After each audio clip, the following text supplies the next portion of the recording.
House Speaker Martin Romualdez, nangganganib mapalitan sa ika-20 Kongreso. Viral na nga sa ngayon ang isang inilabas na pahayag ni Cebu 5th District Representatives at Deputy Speaker Duke Frasco patungkol sa agam-agam nito na pumirma sa manifesto upang manatili sa posisyon si House Speaker Martin Romualdez. Una nang sinabi nito na nakahanda na ito sa mga posibleng mangyari sa kanya sa Kongreso bilang Deputy Speaker ng Kongreso ay handa na raw itong hindi mahawakan ang ganitong posisyon.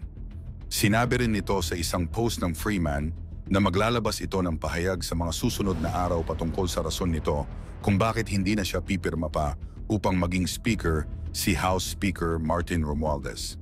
Matatandaan natin na natalo ang kanyang mother-in-law na si Governor Gwen Garcia sa Cebu at halos 10,000 ang talo nito sa kanyang sariling munisipyo nito at halos landslide win ang boto ng kanyang katunggali doon na si Governor-elect Pam Baricuatro. Marami rin ang nagsasabi na baka raw pinaplano rin nitong tumakbo bilang isang governor sa Cebu sa taong 2028 upang mabawi ang kapangyarihan ng kanilang pamilya sa Cebu Province. Kaya raw niya ito ginagawa upang malinis nito ang pananaw ng mga Cebuano sa kanilang pamilya.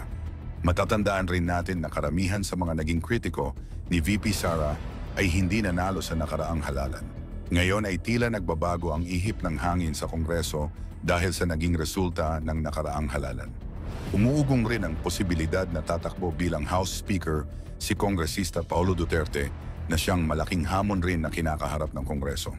Sa darating na halalan ngayong 2028 ay marami pang nagsisilabas ang issue, lalo na kung sakaling magdeklara na si Vice Presidente Sara na tatakbo ito bilang Pangulo.